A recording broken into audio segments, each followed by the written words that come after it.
Hi, everyone. We are excited to introduce today's guest, who is a BCBA and women's empowerment coach.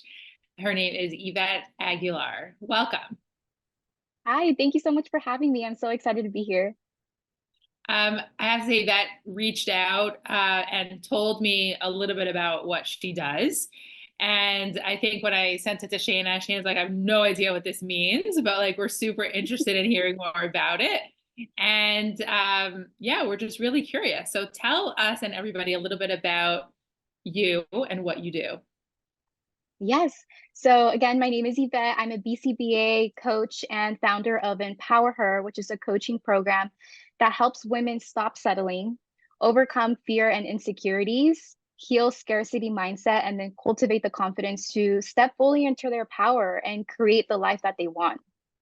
And what I do is I combine nervous system regulation, embodiment practices, and applied behavior analysis for a holistic approach for true and sustainable empowerment. So I'm really excited to be able to be using applied behavior analysis in this new way in combination with these other tools. I really feel like some of these are the missing piece to applying behavior analysis outside of individuals with autism.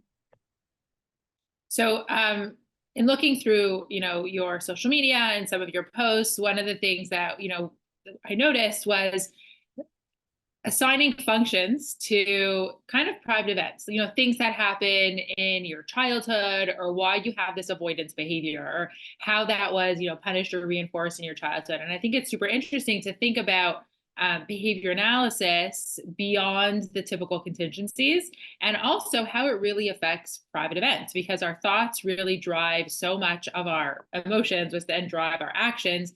And everything really goes back that deep, which sometimes in typical behavior analysis, we only look at the surface level. So tell us more about how you really merge those two of, ABA and all the thoughts and feeling stuff. Yeah. So I'll talk a little bit about why usually someone comes to me in the first place. And it's pretty similar to what we do in the clinic setting. So someone either comes because they want to reduce a behavior, but that's usually worrying, stressing, people pleasing, or scrolling on social media. Or they come to me because of skill acquisition. They want to learn how to set boundaries. They want to be more confident. They want to start their own business.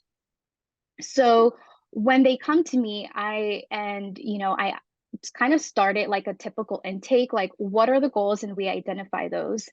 And then I assess if it's a can't do or a won't do. With can't do, I feel like, we can use typical applied behavior analysis where, okay, let's break down the goal into smaller achievable steps and use reinforcement to get them to their ultimate goal. But most of the time, people are coming to me because of a won't do. So they know what to do, but they can't seem to get over this hump to take action. And that's where these limiting beliefs come in, these fears, feelings of, I'm not worthy, I just don't have what it takes. And they really drive their behavior and keep them feeling stuck. So once I identify that it's a won't do, I ask more questions about what it is that they're feeling leading up until the event, and we talk about that. And what I do with nervous system regulation is more of a body-based approach. So I get really curious as to what they're feeling in their bodies, even thinking about taking action or getting to that point. And usually it's some uncomfortable physical sensation that they're trying to avoid. That's So really for interesting. example, oh, sorry, I was going to say, for example, setting boundaries, like there's a really uncomfortable feeling that comes up for a lot of women, like feeling guilty. So that alone prevents them from setting the boundary, even though they know how to set one. I was going to say that it's really interesting. So I'm working with an individual right now who has a history of trauma. So it's out of my wheelhouse a little bit, which makes it very interesting for me because I'm able to work with some new professionals and develop my skill set.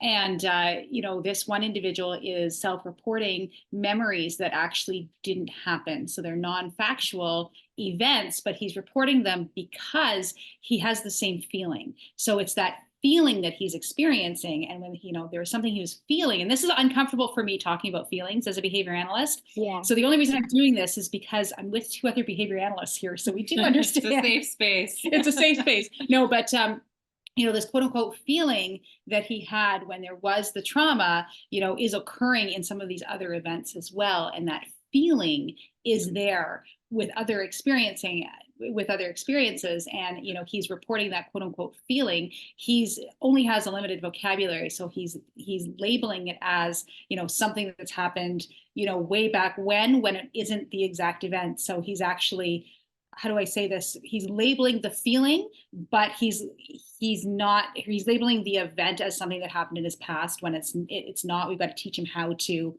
recall the event properly, but it's the same feeling. So we're actually starting with labeling the feeling instead of labeling the event and then moving on from there, which is a very different approach than I've ever taken before. And it's unique, Yeah. different.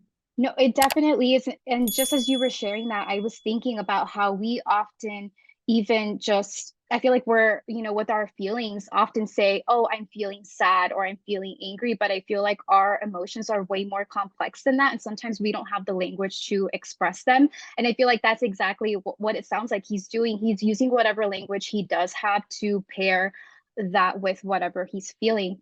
And I completely understand feeling like talking about feelings is outside of our scope. It makes us uncomfortable. And doing this work, I have really realized that feelings and emotions are really just physical sensations, which we can take data on. So, for example, if someone is reporting to me, like, I am just feeling so anxious before setting a boundary, I get curious about, okay, let's drop into the body and what is it that you're like, where in your body are you feeling that? It's like, oh, it's in my heart. Okay, what is like the magnitude? What's the texture? Is it like constant, or is it like fleeting? And then just based off of that, like giving them the language. Sometimes we can talk about emotions without even using emotion words. Like they can just describe what they're feeling in their body. And that is really helpful because I think some people have paired like maybe some punishment with certain words. Like women, I feel like, are usually called too sensitive for speaking up about something that's important to them. So just learning to kind of what is the like give them new words that aren't already paired to express how they're feeling. Hmm. So tell us what somatic movement is and how does that fit into this? You mentioned feeling it in your body, and is that part of somatic movement? Yes. So if someone is coming to me and let's say they have this feeling of just feeling anxious all of the time, I would get curious as to how they are coping when difficult emotions come up. A lot of us just push those emotions aside because they're uncomfortable. We don't want to feel them. But what happens is those get stored in our body. So you'll see people complaining of like certain pain in their body or certain stiffness. So if I, get the suspicion that they are holding on to a lot of emotions, once they identify where they're feeling it in their body, we slowly start to just move. So I may have them just kind of touch that part of their body, massage a little bit, or even just do slow movements. It could be super subtle. Or if they're holding on to a lot of anger that they haven't expressed, we actually get up and do some big shaking movements and even punch a pillow, and often that helps release whatever is built up, and they can feel a lot lighter and have more clarity and more energy to take action towards their goals. Yeah, I once heard the example of Animals who are a lot more in tune with their body will often do a lot of those movements, if after they've Yes. hunted or fought with another animal, they'll do some of the, the shaking or the banging or, the growling or anything like that they do. And as humans, we tend to like, stiffen up and we just kind of like push it down. And if we were more attuned with what our body was feeling, we would probably more naturally do a lot of those things too. So I Yeah. think that's the connection with like the somatic movement is it has to come out somehow. It has to come out somehow. Yeah. And sometimes it comes off like people snapping at other people because it's like that buildup of like, I'm just so stressed. And our bodies are really smart. And I think this is what, makes it different. I feel like the field of behavior analysis has been doing so good, incorporating ACT and almost normalizing it. And that is more of like the mind. So bringing more of the nervous system regulation is kind of bringing in the body because a lot of the times our body knows before our mind knows. Yeah, and I love, when we talk about the nervous system, I see it definitely with the kids I work with, in that the best behavior plans and the most observable and measurable data and behaviors are not going to work if they're not in a place where they are at least somewhat regulated. And so we'll often kind of not even look at it from a behavioral perspective and just get, relationship building, trust, all these things that aren't really behavioral, but get them to a place where they're not in fight or flight mode, um, and then be able to teach them something, because you can't really use a lot of these strategies with somebody who's just constantly stressed.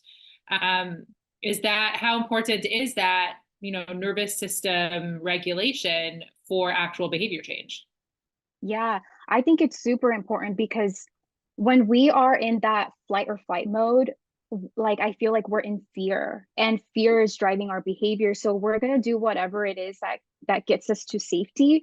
And in those moments, I think it's a lot of just like an impulse. So we're not really thinking about it. So what I work with my clients is almost increasing that latency between what they encounter that is stressful and the behavior that they are engaging in. So for example, someone may come to me and say, I want to, stop eating these unhealthy snacks. And if we were able to, take data and do like a normal to find the function, a behavioral assessment, it may look like the function is just to gain access to a cookie, but she's actually eating cookies when she's feeling very lonely. So the stimulus is almost like internal, like there is something that she's avoiding, to feel that loneliness, and eating the cookie is giving her reward in order to, feel good.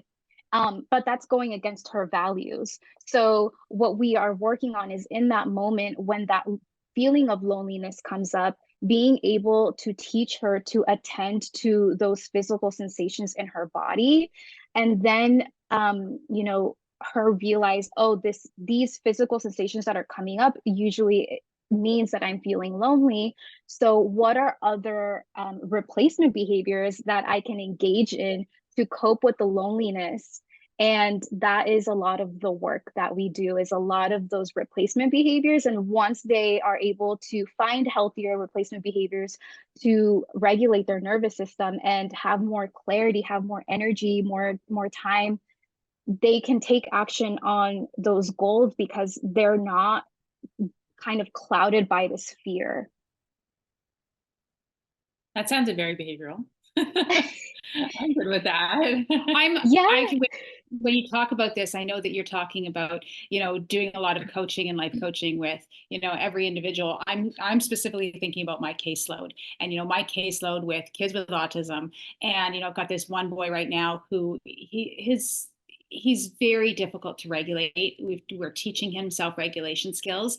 And, at first glance, everything looks like, his the negative behaviors that he engages in all look like they're self-stims, right? Oh, he's stimming. It's not that at all. He's just not regulated. Some of it is escape-related behavior because things are too hard for him. But there's other times where he's just dysregulated. There's a lot going on, and he's thinking about 18 million things that happened at school in the morning, and he just can't process. And his parents have been wonderful. They have a treadmill, and we've been getting him on the treadmill as soon as he gets home from school. And he's on the treadmill for probably about 5 minutes or so. And, he gets off and he's focused. He's in an area where he's focused. And, then he has a little bit of a snack. It's a healthy lunch. And, then he's able to focus. And he's now working for about an hour. We used to have him on the treadmill every 5 minutes for a minute, and we worked our way up to an hour. And now sometimes he'll actually request it, can I go for a walk? Can I go on the treadmill? Can I do these types of things? And it's really cool to see because, as he's internally regulating, his scores on everything that we're working on, the skill acquisition is increasing. So I can only imagine that that's related to, one of my cases, like a kid with autism, but I can only imagine, relating it to my life or your life or, anybody's life, and applying these to various different situations can be so valuable. Yeah. I think one area that we could do better in the field of applied behavior analysis is recognizing that the antecedent doesn't always happen right before the behavior. So, for example, like someone could, like you said, like encounter all of these aversive situations earlier in the day, but they may not really get the opportunity to actually feel it maybe until they get home, and then they snap on at their partner, right? And then if you do like a behavior assessment of like, okay, like what happened right before they snapped, that's not usually the reason why. It's like the accumulation of all of these things, and not even the same day, maybe just from years, like just these emotions or this stress that they're holding on to.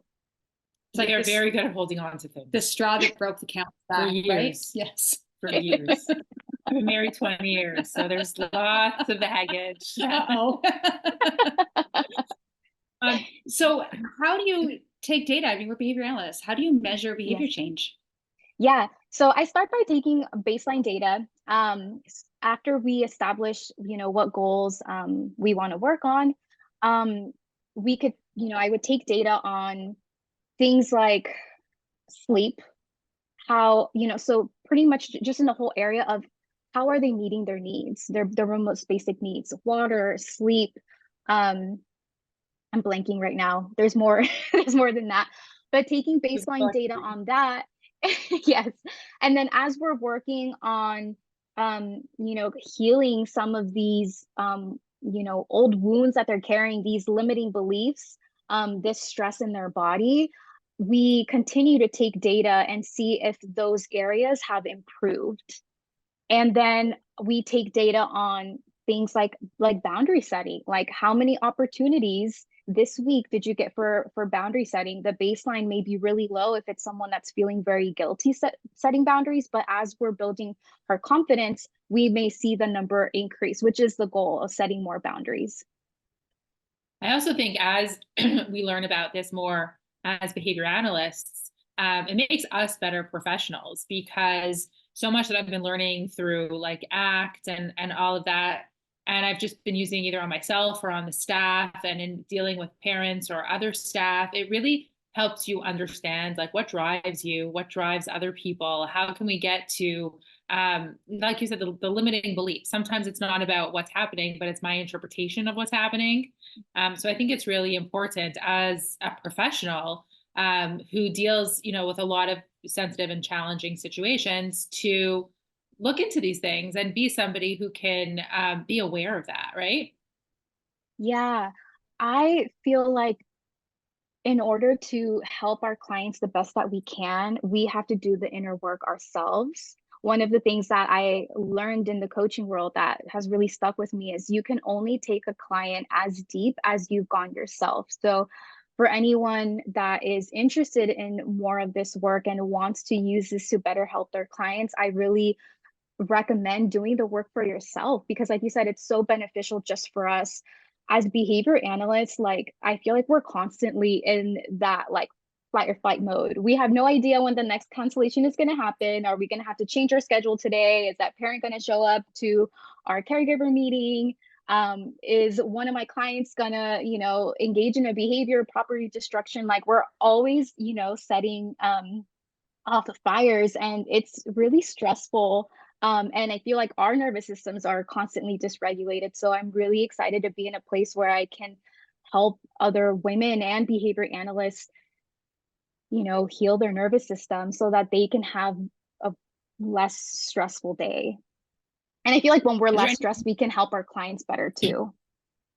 For sure. Is there any resource you can recommend to a BCBA who wants to learn more, either one of your resources or something that really helped you? Yeah.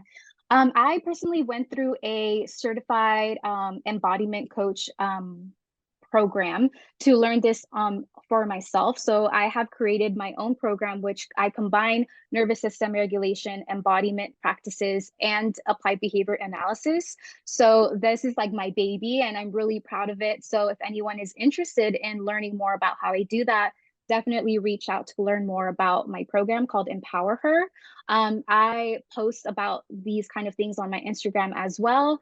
And I can't think of anything in particular. There is a book called The Body Keeps Score, which I don't know if you've heard about it before. It's a really heavy book, but I really recommend just listening to podcasts, looking up just somatic therapy. And even though we're not therapists, just hearing, listening to those tools and learning how to use those tools on ourselves, I feel like can really help us better understand why, our clients are engaging in stimming, or if they're really escaping a task just because they don't want to do the task, or is this task like evoking like an uncomfortable feeling and that's what they're trying to avoid. Yeah, and I think, like you said, it really thinking about how it starts with you, like as someone is learning more about this, thinking about applying it to themselves and being aware of like our own feelings and how our own perspectives are shaping our own behavior. And I think then we'd be able to better apply it to our clients and our families. One of our last questions is, we have a lot of newly minted BCBAs or people who are getting into the field for the first time. What is some advice that you would have for a new BCBA? Oh my goodness. If you are feeling the imposter syndrome, if you are feeling like you're not capable, if you're feeling like you're comparing yourself to other behavior analysts, I want to just tell you that you're not alone. This is definitely a normal feeling that comes up. And this feeling is really just fear. And this is something that we feel often when we do something that is outside of our comfort zone. So I just want to congratulate you for even taking the step to do something like that. And my biggest advice is to learn how to take care of yourself by learning how to set boundaries, because the role of being a behavior analyst is doing a lot of advocating, either if it's for yourself or your client, like just thinking about talking to insurance companies and advocating for certain goals. If you're not comfortable setting boundaries for yourself, it's going to be difficult. So self-care and setting boundaries, those are my two biggest things that if I could go back, I would teach myself those things as a new behavior analyst. It's so true. I think a lot of us, including myself, get in the field because we want to help people. And I've learned, while at the beginning, I would just say yes to everything because that's just more people who needed me. I've had to learn to be able to say no and when to set the boundaries. And I think we're only being able to help ourselves and help more people. So I think that's really great advice. Thank you. Yes, of course. Thank you. I do also want to say one more thing. I forgot to include in my resources. I am planning to create continuing education units on more of these type of things. So that's something to also just keep on the lookout for. Okay. So tell us one more time how people can find you. Yes. So you can find me on Instagram. My name is Empower with Yvette, Iveth. I also have my website, which is www.healandbodyrise.com. Thank you. Yeah, that was wonderful. It was nice meeting you. Yeah, it was so nice meeting you. Thank you for having me on, and yeah, just letting me share. I'm really excited about this, and I'm excited to hear that you could see where there is the behavior analytic principles behind what I do. Well, as you were talking about this, we were talking about, I've been in the field long enough, sadly, that, Brian Iwata's functions of behavior were all brand new at one point in time. And it's like, what do you mean you don't treat topography? And now it's to the point where it's like, well, no, it's not just about the functions anymore. There's so many other things. And it's really awesome that it can be applied to so many different aspects of life. And, Shira's right. Like, we're all like, we have to treat ourselves before we treat people we work with. We need to learn how to set those boundaries. And, by using ACT, but not only ACT, but, with people like you who can actually start talking about this more and more and more and get this into the forefront of what everyone's talking about, I think it's wonderful. Yeah. Thank you. So Thank you good so luck much. with everything, and keep in touch, please. Yes, of course. Thank you. Thank you so much for having me again.